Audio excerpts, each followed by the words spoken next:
This question is about DNA. So firstly, before we start, let's just look at the structure, because there's always questions on DNA structure, very popular and easy to get marks on. So if we come over here, we can see that DNA has a few features that you must learn and commit to memory. Firstly, it's made of two strands which are twisted in this kind of double helter-skelter pattern, which we call a double helix. Now, if you to examine an area of that strand, what you would see is a sugar molecule, and it'd be connected to a phosphate molecule, and then another sugar molecule and a phosphate molecule, and that would make up the backbone. And then you get bases basically stemming off that. So the backbone is made from sugar and phosphate, and then you have your organic bases here, of which there are four. Adenine, which always pairs with thymine, and then cytosine, which always pairs with guanine, A, T, C, G. And then what bonds these pairs together are weak hydrogen bonds, and they need to be weak so DNA can unzip and the code can be read by your body. So now we should be able to answer the questions. What is the shape of a DNA molecule? Very easy, it's the double helix. Which molecules are present in the DNA backbone? Well, we now know that is sugar and phosphates. Then it says, state the type of bond that joins the bases together in a DNA molecule, weak hydrogen bonds. These are questions you just need to get right because they're simple memory recall questions. Next, it says DNA can be extracted from fruit. So this is now referring to a required practical. Describe how cells are broken down to release DNA.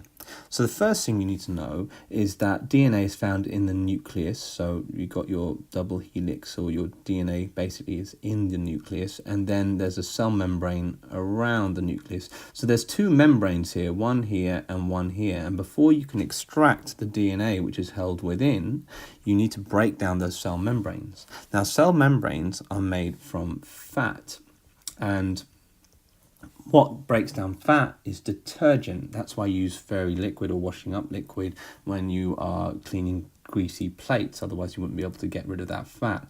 So you need detergent, and you also need a bit of salt. That helps break down the cell membranes. You will also need to physically grind the cell using a pestle and mortar. So if you remember that kind of bowl-shaped thing and a little mortar thing which you grind it with. So two things you need to do is grind cells in a pestle and mortar and mix cells with detergent and salt, and that will allow the DNA to become free. There are other steps as well. After that, you need to make sure you put it in an ice cold bath, and that's because inside tiny little capsules, or what we call vesicles, there are destructive enzymes that will also be set free because their membranes will break down. These are called lysosomes, and they will destroy the DNA. So by putting it in an ice cold bath, you slow those down and give you a bit more time to extract the DNA.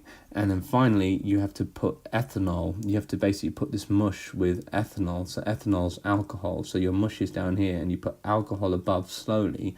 And DNA is insoluble in alcohol. So over here, it's all dissolved, but here it precipitates out, and you can see it. So precipitate means when something dissolved becomes undissolved. So that's why ethanol is used.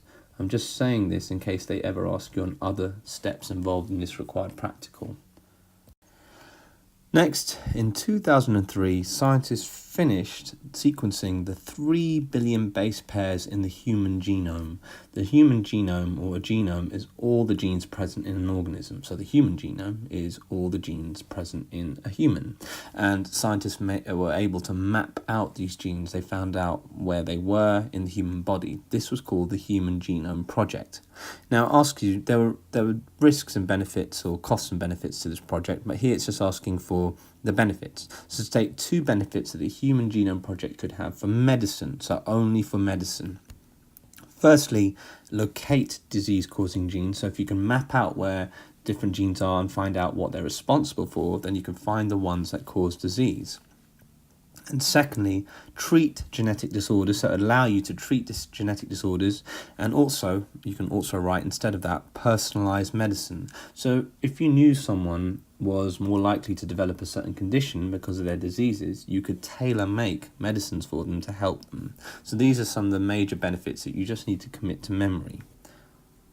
There are also some costs, like, for example, if you may worry about being discriminated against in the workplace. For example, if your genetic makeup was public knowledge, or your employer knew that you were susceptible or at greater risk to developing a disease, they may discriminate against you, or even insurance companies might discriminate and raise your life insurance. So there are some downsides as well.